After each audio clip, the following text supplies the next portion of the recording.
Hi hello welcome back to മെയ്സിയാസ് YouTube channel. എല്ലാവരും സുഖമായിരിക്കുന്നു എന്ന് വിചാരിക്കുന്നു.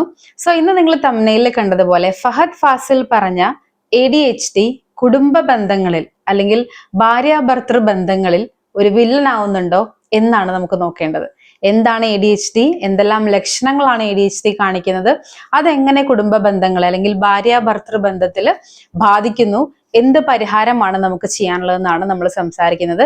ഇത് മേ ബി പാർട്ട് 1 ആയിരിക്കും. പാർട്ട് 2ലാണ് കുറച്ചുകൂടെ കൂടുതലായിട്ടുള്ള എക്സ്പ്ലനേഷൻസ് ഉണ്ടാവുക. സോ നമുക്ക് നോക്കാം എന്താണ് ADHD. Attention deficit hyper active disorder അഥവാ ADHD എന്ന് പറയുന്നത് ഒരു ഡെവലപ്മെന്റൽ ഡിസോർഡർ ആണ്. നമുക്ക് കുഞ്ഞുനാള് മുതലേ ഉണ്ടാകാവുന്ന പെട്ടെന്ന് സംഭവിക്കുന്ന ഒരു ഡിസോർഡർ അല്ല ADHD എന്ന് പറയുന്നത്.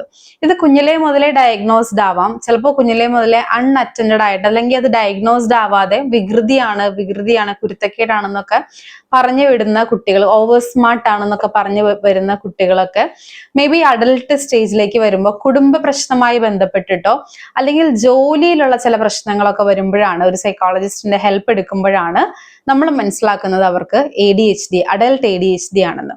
സോ ബേസിക് ആയിട്ടുള്ള ബേസിക് ആയിട്ടുള്ള ADHD സിംറ്റംസ് എന്ന് പറഞ്ഞു കഴിഞ്ഞാൽ ഇന്നറ്റൻഷൻ ആണ് അല്ലെ. ഫസ്റ്റ് എന്ന് പറയുന്നത് അത് കുട്ടികളിലും അങ്ങനെ തന്നെയാണ്. ഇന്നറ്റൻഷൻ, അതായത് ഒട്ടും ശ്രദ്ധ കേന്ദ്രീകരിക്കാൻ പറ്റില്ല എന്നുള്ളതല്ല, കോൺസ്റ്റന്റ് ആയിട്ട് സ്ഥിരമായിട്ട് ഒരു കാര്യത്തിൽ അവർക്ക് ഫോക്കസ് ചെയ്യാൻ പറ്റില്ല. ഇപ്പൊ ഒരാൾ അവരോട് സംസാരിച്ചുകൊണ്ടിരിക്കുകയാണെങ്കിൽ കുറച്ച് സമയം സംസാരിച്ച് പിന്നെ ഒരു സോൺ ഔട്ട് ആവും. അവർ ആ വിഷയത്തിൽ നിന്നും മാറി വേറെ എന്തെങ്കിലും ചിന്തകൾ അവരുടെ തലയിലേക്ക് വരും. മനസ്സിലായോ? ഇതാണ് ഇന്നറ്റൻഷൻ എന്ന് പറയുന്നത്. രണ്ടാമത്തത് ഇമ്പൾസീവ് ആയിരിക്കും. അതായത് എടുത്തു ചാടി സംസാരിക്കുക, എടുത്തു ചാടി തീരുമാനങ്ങൾ എടുക്കുക, എടുത്തു ചാടി പുറപ്പെടുക എന്ന് പറയുന്ന ഒരു സിറ്റുവേഷൻ അവരിലുണ്ട്. മൂന്നാമത്തത് ഹൈപ്പർ ആക്റ്റീവ് ആയിരിക്കും. അതായത് ഭയങ്കര ഒരു പിരിപിരി കൊള്ളുന്ന കുട്ടികൾ എന്നൊക്കെ പറയില്ല. വലിയ ആൾക്കാരാണെങ്കിലും ഇങ്ങനെ അടങ്ങിയിരിക്കാൻ അവർക്ക് ഭയങ്കര ബുദ്ധിമുട്ട്. എപ്പോഴും ഇങ്ങനെ ഒരു ഫിസിക്കൽ റെസ്റ്റ്ലെസ്നെസ് അവരെപ്പോഴും എക്സ്പീരിയൻസ് ചെയ്യും. ഇതാണ് 3 ബേസിക് ആയിട്ടുള്ള ഒരു ADHD ഡിഫൈൻ ചെയ്യാൻ പറഞ്ഞാൽ നമുക്ക് പറയാൻ പറ്റുന്ന ഒരു ബേസിക് ആയിട്ടുള്ള ഒരു കാര്യം അതാണ്. ഇനി എങ്ങനെയാണ് അഡൽട്ടില് ഒരു പ്രായം 20 വയസ്സിന് മുകളിലേക്കുള്ള ആളുകളിൽ എങ്ങനെയാണ് ADHD സിംറ്റംസ് മനസ്സിലാക്കുക എന്ന്, അല്ലെങ്കിൽ എന്താണ് അവരുടെ സിംറ്റംസ് എന്ന് നമുക്കൊന്ന് നോക്കാം. എക്സ്ട്രീം ആയിട്ടുള്ള റെസ്റ്റ്ലെസ്നെസ് ഉണ്ടാവും. അതായത് ഒട്ടും അടങ്ങിയിരിക്കാൻ പറ്റാത്ത ഒരു ഇങ്ങനെ ഭയങ്കരമായിട്ട് തുള്ളിച്ചാടിയിരിക്കുന്ന ഒരു സിറ്റുവേഷൻ. എക്സ്ട്രീം കേസുകളിലൊക്കെ നമുക്ക് അങ്ങനെ കാണാൻ സാധിക്കും. ഞാനൊരു എക്സാമ്പിൾ പറയാം. എനിക്ക് ഒരു 1 year ബാക്ക് വന്നൊരു കേസാണ്. ആള് ഒരു IT പ്രൊഫഷണൽ ആണ്. പക്ഷെ ആളുടെ ജോബ് സിനാരിയോ നോക്കിക്കഴിഞ്ഞാൽ ഒരു സ്ഥിരതയില്ല ജോലിക്ക്. അതായത് പുള്ളി ഒരു കമ്പനിയിൽ വർക്ക് ചെയ്തു, അവിടെ നിന്ന് 2 മാസം കഴിയുമ്പം അവിടെ നിന്ന് ക്വിറ്റ് ചെയ്ത് അടുത്ത കമ്പനിയിൽ പോയി, അവിടെ നിന്ന് 1 മാസം കഴിയുമ്പോൾ അടുത്ത കമ്പനിയിൽ he's finding some reasons to quit the job. അതായത് ആൾക്ക് ഒരു ജോലിയിൽ സ്ഥിരമായിട്ട് കണ്ടിന്യൂ ചെയ്യാൻ പറ്റില്ല. വർക്ക് റെസ്പോൺസിബിലിറ്റീസ് പ്രോപ്പറായിട്ട് ചെയ്യാൻ സാധിക്കില്ല. അപ്പൊ ഒരു ഇൻകൺസിസ്റ്റൻസി, ഒരു സ്ഥിരതയില്ലായ്മ തീർച്ചയായിട്ടും അവര് എക്സ്പീരിയൻസ് ചെയ്യുന്നുണ്ട്. അതുപോലെ തന്നെയാണ് ഈ റെസ്റ്റ്ലെസ്നെസ് അതിൻ്റെ ഒരു കാരണമാണ്. സ്ഥിരമായി ഒരു സ്ഥലത്ത് ഇരുന്ന് ജോലി ചെയ്യേണ്ടതാണ് IT പ്രൊഫഷൻ. അവിടെ ഇരുന്ന് ജോലി ചെയ്യാനുള്ള ബുദ്ധിമുട്ട് അവർ എക്സ്പീരിയൻസ് ചെയ്യുകയാണ്. സോ ADHD ഉള്ള ആളുകളിൽ അങ്ങനെയുള്ള ജോലികൾ കൂടുതലും ഇരുന്ന് ചെയ്യേണ്ട ജോലികളൊക്കെ അവർക്ക് വലിയ ബുദ്ധിമുട്ടാണ്. അതുപോലെ ടൈം കീപ്പ് ചെയ്യാൻ ഭയങ്കര ബുദ്ധിമുട്ടാണ്. ടൈം മാനേജ്മെന്റ് ഭയങ്കര ബുദ്ധിമുട്ടാണ്. എന്തെങ്കിലും ഒരു കാര്യം ഒരു സമയത്തിന് എത്തുക, ഇറങ്ങുക, പുറപ്പെടുക അല്ലെങ്കിൽ എത്തിച്ചേരുക എന്ന് പറയുന്നത് അവരെ സംബന്ധിച്ച് it's a big task for them. അതുപോലെ തന്നെ മറ്റൊരു പ്രധാനപ്പെട്ട കാര്യം ഫിനാൻഷ്യൽ മാനേജ്മെന്റ്. ഫൈനാൻസ് മാനേജ് ചെയ്യാനായിട്ട് അവർക്ക് ഭയങ്കര ബുദ്ധിമുട്ടാണ്. കാരണം ഇമ്പൾസിവിറ്റി ആ ഫിനാൻസ് മാനേജ്മെന്റിൽ അവർ കൊണ്ടുവരും. അതുപോലെ ആവശ്യമില്ലാത്ത ഒരുപാട് സാധനങ്ങൾ ഷോപ്പ് ചെയ്യാനുള്ള ടെൻഡൻസി. അതായത് അവിടെയും ഈ റെസ്റ്റ്ലെസ്നെസ് ആണ്. ഈ when they are spending time or when they are spending money, ആ റെസ്റ്റ്ലെസ്നെസ്, ആ ഹൈപ്പർ ആക്ടിവിറ്റി അവരതിൽ എക്സേർട്ട് ചെയ്യാനായിട്ട് അവർക്കൊരു ടെൻഡൻസി ഉണ്ടാകും. വർക്ക് പെർഫോമൻസ് ഇൻകൺസിസ്റ്റന്റ് ആയിരിക്കും. അതായത് എപ്പോഴും സ്ഥിരമായിട്ടൊരു ലെവലിൽ ജോലി ചെയ്ത് പോവുക, ഒരു ടാർഗറ്റ് അച്ചീവ് ചെയ്യുക, അല്ലെങ്കിൽ അവർക്ക് എന്തെങ്കിലും ഒരു പെർഫോം ചെയ്യുക എന്ന് പറയുന്നത് വളരെ മിനിമൽ ആയിരിക്കും. ഇൻകൺസിസ്റ്റന്റ് ആയിരിക്കും അവരുടെ work performance. Day to day responsibilities ഉണ്ടല്ലോ, വീട്ടിലെ ആയിക്കോട്ടെ, ഫ്രണ്ടിനോടായിക്കോട്ടെ, വൈഫിനോടായിക്കോട്ടെ, മക്കളോടായിക്കോട്ടെ, പാരന്റ്സിനോടായിക്കോട്ടെ, വർക്കിലായിക്കോട്ടെ, day to day responsibility execute ചെയ്യാൻ വേണ്ടിയിട്ട് അവർ ഭയങ്കര ബുദ്ധിമുട്ടായിരിക്കും, ഡിഫിക്കൽട്ടിയാണ് അവർ അതിനകത്ത് ഫേസ് ചെയ്യുന്നത്.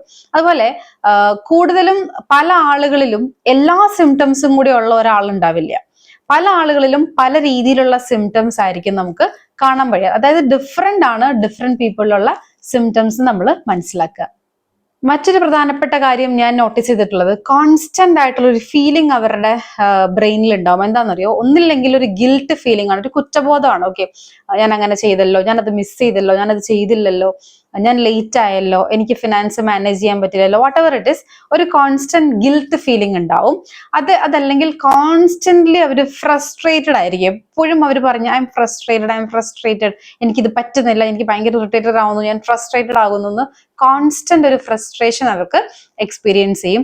അതുമല്ലെങ്കിൽ ചില ആളുകൾ പറയും കോൺസ്റ്റന്റ് ബ്ലെയിമിനിരയാവും. അതല്ലെങ്കിൽ അവർ പറയും അവർ മറ്റുള്ളവരെ കോൺസ്റ്റന്റ്ലി ബ്ലെയിം ചെയ്യും. ഒന്നില്ലെങ്കിൽ അവര് ബ്ലെയിം ആകുന്നു, അവരെ ബ്ലെയിം ചെയ്യുന്നു, കുറ്റപ്പെടുത്തുന്നു എന്ന് പറയും.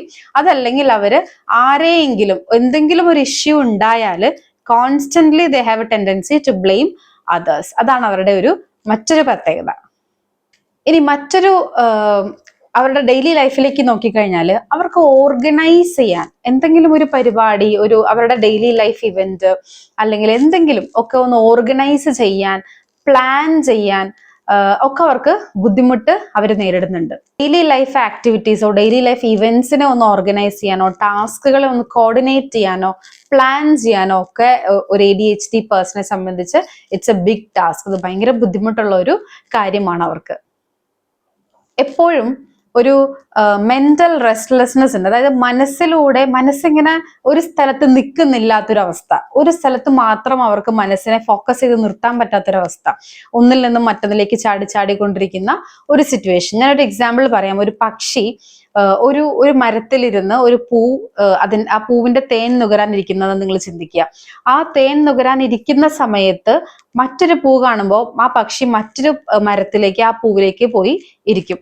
അവിടെയും ഇരിക്കാനായിട്ട് ഇരുന്ന് കഴിഞ്ഞിട്ടില്ല, ഇരിക്കാൻ തയ്യാറെടുക്കുന്ന സമയത്ത് മറ്റൊരു പൂ കണ്ടാൽ അങ്ങോട്ടേക്ക് ആ പക്ഷി പറന്നകലും. മനസ്സിലായി? അതുപോലെയാണ് അവരുടെ മനസ്സിന്റെ അവസ്ഥ. ഒരു കോൺസ്റ്റന്റ് റെസ്റ്റ്ലെസ്നെസ് ആണ് മനസ്സിൽ, അല്ലെങ്കിൽ അവരുടെ ബ്രെയിനിൽ എപ്പോഴും ഒരു ബസ് സൗണ്ട് ആണ്, ഒരു ബസ്സിങ് അവർക്ക് ഫീൽ ചെയ്തുകൊണ്ടിരിക്കും. അതായത് എന്തൊക്കെയോ ചെയ്യണം, മുന്നോട്ട് ഇത് ഇങ്ങനെ കുറെ പേപ്പേഴ്സ് ഇങ്ങനെ എന്താ പറയാ, കുറെ പേപ്പേഴ്സ് ഇങ്ങനെ ഹാങ് ചെയ്തിട്ടിട്ട് ഈ പേപ്പർ ആണോ ചെയ്യേണ്ടത്, ഈ പേപ്പർ ആണോ ആദ്യം ചെയ്യേണ്ടത് എന്നുള്ളൊരു കൺഫ്യൂഷൻ. ഇതെല്ലാത്തിലും കൂടെ ഇങ്ങനെ പാറി പറന്ന് വേണ്ടതൊക്കെ മിസ് ചെയ്യുന്ന ഒരു സിറ്റുവേഷൻ അവര് സ്ഥിരമായിട്ട് ഫേസ് ചെയ്യാറുണ്ട്.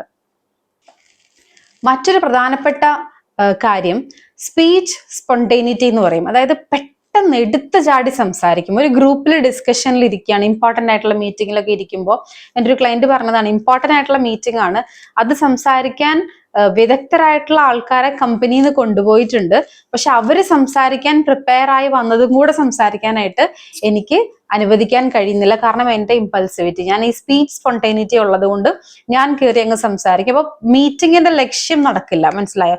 എക്സ്പെർട്ടൈസ്ഡ് ആയിട്ടുള്ള ആൾക്കാർ അതിന്റെ എക്സ്പെർട്ടൈസ് പറയാനായിട്ടുള്ള ഒരു അവസരം ADHDക്കാർക്ക് കൊടുക്കാൻ സാധിക്കില്ല. അവർ ഇമ്പൾസീവ്ലി സംസാരിക്കും. ചോദ്യം മുഴുവനാക്കുന്നതിന് മുന്നേ തന്നെ അവർ ഉത്തരം പറയും. ചിലപ്പോൾ ചോദ്യവും ഉത്തരവുമായി യാതൊരു ബന്ധവും ഉണ്ടായിക്കൊള്ളുന്നില്ല ചോദ്യം മുഴുവിപ്പിച്ച് കഴിയുമ്പോൾ. അപ്പൊ ഇങ്ങനെയുള്ള പ്രശ്നങ്ങളൊക്കെ ഡെയിലി ലൈഫിൽ അവരിങ്ങനെ തരണം ചെയ്യാന്നുള്ളതല്ല, അവരിങ്ങനെ എൻകൗണ്ടർ ചെയ്തുകൊണ്ടിരിക്കും. അവരിങ്ങനെ എപ്പോഴും അതിങ്ങനെ പ്രശ്നമായിട്ട് അവരുടെ തലയിൽ ഇങ്ങനെ വന്നുകൊണ്ടിരിക്കും. എന്തുകൊണ്ടാണ് അവര് സ്പീച്ച് സ്പോണ്ടേനിറ്റി നടത്തുന്നതെന്ന് വെച്ച് കഴിഞ്ഞാൽ പല റിസർച്ച് സ്റ്റഡീസിലും ഞാൻ കണ്ടത്, ഒരുപാട് ഞാൻ നേരത്തെ പറഞ്ഞല്ലോ, മെന്റൽ റെസ്റ്റ്ലെസ്നെസ് അവർ എക്സ്പീരിയൻസ് ചെയ്യുന്നുണ്ട്. അപ്പൊ ഈ മെന്റൽ റെസ്റ്റ്ലെസ്നെസ് എന്ന് പറയുമ്പോൾ ഒരുപാട് ഐഡിയാസും അവരുടെ മൈൻഡിലേക്ക് വരും. ഒരുപാട് ഐഡിയാസ്, ഒരുപാട് കാര്യങ്ങൾ പ്ലാൻ, ഇങ്ങനെ ചെയ്യണം അങ്ങനെ ചെയ്യണം എന്നൊക്കെ അവരുടെ തലയിലേക്ക് വരും. ഒരു ടോപ്പിക്കിനെ പറ്റി സംസാരിക്കുമ്പോൾ എല്ലാം ഫാസ്റ്റ് ആണ്, ഇവരുടെ ബ്രെയിനിലേക്ക് എല്ലാം ഫാസ്റ്റ് ആയിട്ടാണ് വരുന്നത്. അപ്പോ പല കാര്യങ്ങളും അറ്റ് എ ടൈം ഇങ്ങനെ സ്വിച്ച് ചെയ്ത് വരുന്നത് കൊണ്ട് ഇവർക്ക് ഭയമുണ്ട്, ഒരു ആങ്സൈറ്റി ഉണ്ട്. ഞാൻ ഈ പോയിന്റ് മറന്നു പോകുമെന്ന് വിചാരിച്ചിട്ട് ആ വരുന്നതിനെ അപ്പോഴേ അങ്ങ് പറയണം എന്നുള്ള ഒരു മെന്റൽ കാൽക്കുലേഷൻ അവര് ചെയ്യുന്നുണ്ട്. It's not a plan actually, പക്ഷെ ഇങ്ങനെയാണ് അവരുടെ ബ്രെയിൻ വർക്ക് ചെയ്യുന്നത്. ഇങ്ങനെയുള്ളവർ ഏറ്റവും കൂടുതൽ ബുദ്ധിമുട്ടുന്ന ഒരു കാര്യമാണ് ഡെഡ് ലൈൻ മീറ്റ് ചെയ്യുക എന്ന് പറഞ്ഞാൽ. ഡെഡ് ലൈൻ എന്ന് പറയുമ്പോഴേ അവര് ഫ്രസ്ട്രേറ്റഡ് ആണ്. വളരെ നോർമലി എല്ലാവർക്കും ഡെഡ് ലൈൻ എന്ന് പറയുന്നത് ഒരു സ്ട്രെസ്ഫുൾ ആയിട്ടുള്ള ഒരു കാര്യമാണല്ലേ. ADHD-കാർക്ക് അത് ഡബിൾ ആണ്. 100% സ്ട്രെസ് ആണ് നമുക്ക് ഒരു ഡെഡ് ലൈൻ തരുന്നെങ്കിൽ ADHD ഉള്ള ആളുകൾക്ക് അത് 200% ആണെന്ന് മനസ്സിലാക്കുക. സ്ട്രെസ്ഫുൾ ആണ് അവർക്ക് ഡെഡ് ലൈൻസ്. അതുപോലെ മറ്റൊരു പ്രശ്നം അവർ ഫേസ് ചെയ്യുന്നത് ലോസ് ഓഫ് വേർഡ്സ് ആണ്. ഇപ്പം ഒരു കപ്പിളിന്റെ ഇടയിൽ ഒരു പ്രശ്നം ഉണ്ടായാൽ ആ പ്രശ്നം അവർക്ക് എൻ്റെ ഭാഗത്തുനിന്ന് ഞാൻ ഇങ്ങനെയാണ് ചിന്തിച്ചത്, ഞാൻ ഇതാണ് ഉദ്ദേശിച്ചത് എന്ന് വെർബലി പറഞ്ഞ് മനസ്സിലാക്കാൻ കൺവിൻസ് ചെയ്യാനായിട്ട് അവർ കഷ്ടപ്പെടും. അപ്പൊ അത് ചില ആളുകൾ ആ കഷ്ടപ്പാട് സൈലൻസിൽ കാണിക്കും, അല്ലെങ്കിൽ റെസ്റ്റ്ലെസ്നെസ്സിൽ കാണിക്കും. ചില ആളുകൾ ഭയങ്കരമായിട്ട് അതിനോട് റിയാക്ട് ചെയ്യും. ആ ഒരു വഴക്കിനോട് ഭയങ്കരമായിട്ട് റിയാക്ട് ചെയ്യും. They will be out of words. മനസ്സിലായി? ഒരു നോ വേർഡ് സിറ്റുവേഷൻ അവർ ഫേസ് ചെയ്യാറുണ്ട്. ഇനി മറ്റൊരു വളരെ പ്രധാനപ്പെട്ട ഒരു കാര്യമുണ്ട്. അവർക്ക് എക്സിക്യൂട്ടീവ് ഡിസ്ഫങ്ഷണൽ ആണ് അവർ. അതായത് പ്രൊക്കാസ്റ്റിനേഷൻ എന്നൊക്കെ പറയും. ഇപ്പൊ ഈ നിമിഷത്തിൽ മുഴുകിയിരിക്കുന്ന ആൾക്കാരാണ് ADHD ആൾക്കാർ. മനസ്സിലായി? ഇപ്പൊ ഈ നിമിഷത്തിൽ എന്താണോ ഹാപ്പൻ ചെയ്യുന്നത് അതിലാണ് അവരുടെ കൂടുതൽ focus. They have no plan, no idea about any future.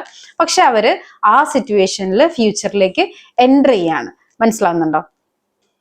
Executive ഡിസ്ഫങ്ഷനിങ് എന്ന് പറഞ്ഞു കഴിഞ്ഞാൽ അവർക്കൊരു ഇന്നബിലിറ്റിയാണ്, അവർക്കൊരു കഴിവില്ലായ്മയാണ്. എന്താണ് ആ കഴിവില്ലായ്മ എന്ന് വെച്ച് കഴിഞ്ഞാൽ ഔട്ട്കം എന്താണ് എന്ന് വിഷ്വലൈസ് ചെയ്യാനായിട്ട് ഒരു തരത്തിലും അറിയില്ല.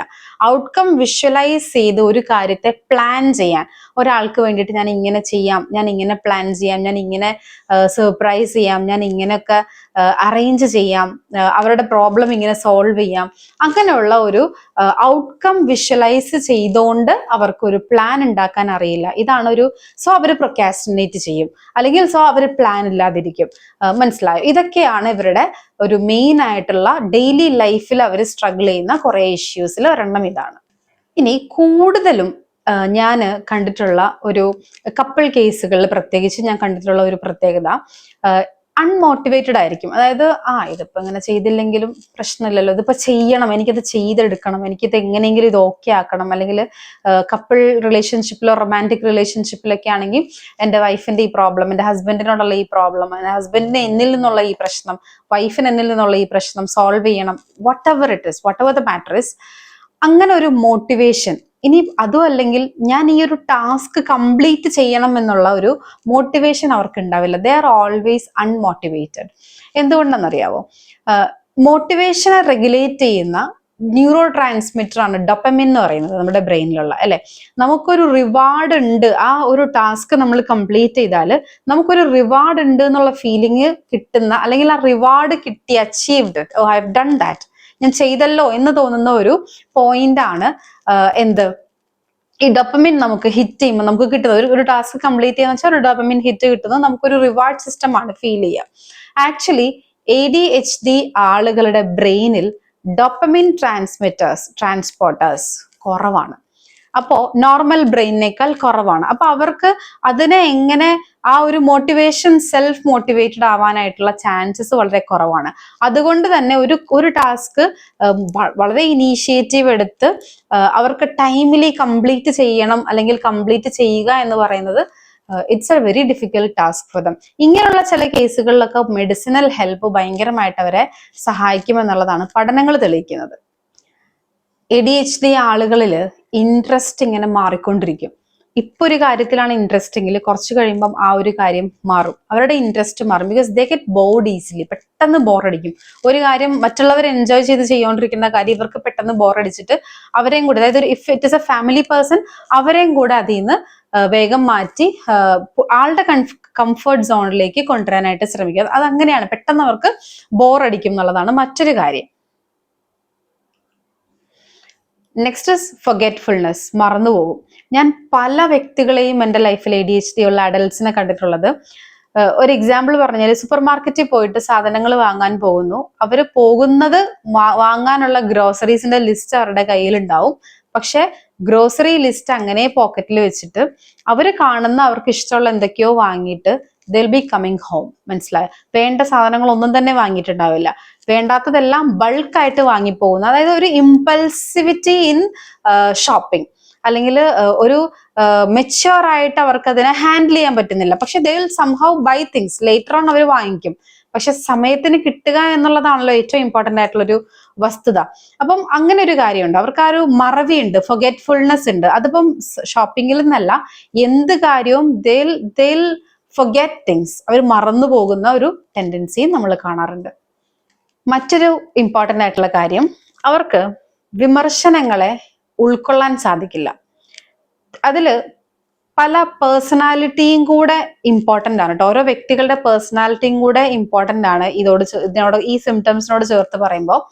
ചില പേഴ്സണാലിറ്റികൾ they will pretend that they are accepting the criticism. അവർക്ക് ഓക്കെ ക്രിറ്റിസിസം അവർ അംഗീകരിക്കുന്നു എന്നുള്ള രീതിയിൽ അവർ ഇരിക്കുമെങ്കിലും ഉള്ളുകൊണ്ട് അവര് അതിനെ ബ്ലെയിം ചെയ്യാനുള്ള, മേ ബി അതൊരു ബ്ലെയിം ആയിട്ട് എടുക്കാം, അല്ലെങ്കിൽ അത് മറ്റൊരാളെ ബ്ലെയിം ചെയ്യാനുള്ള ടൂളായിട്ട് അവർ പരമാവധി അതിനെ കൺസിഡർ ചെയ്യും. So they can take criticisms. അവർക്ക് ക്രിറ്റിസിസംസ് ഒരിക്കലും, വിമർശനങ്ങൾ ഒരിക്കലും ഉൾക്കൊള്ളാനായിട്ട് സാധിക്കുന്നത് നമ്മൾ കാണാറില്ല.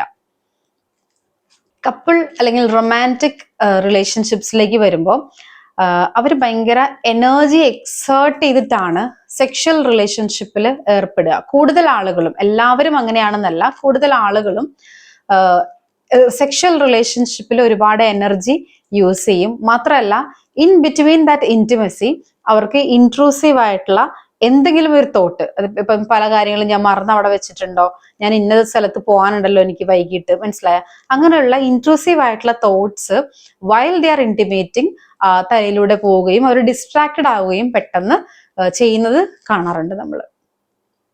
സോ ഇത്രയുമാണ് ഒരു ബേസിക് ആയിട്ടുള്ള അഡൽട്ട് ADHDയിൽ നമ്മൾ കാണുന്ന കുറച്ച് സിംറ്റംസും ഡെഫിനിഷനും ഒക്കെ പറഞ്ഞാല്.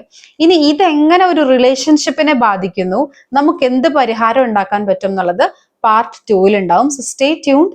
എന്തെങ്കിലും സംശയങ്ങളൊക്കെ ഉണ്ടെങ്കിൽ നിങ്ങൾ കമന്റ് ബോക്സിലൂടെ ചോദിക്കുക. Thank you so much.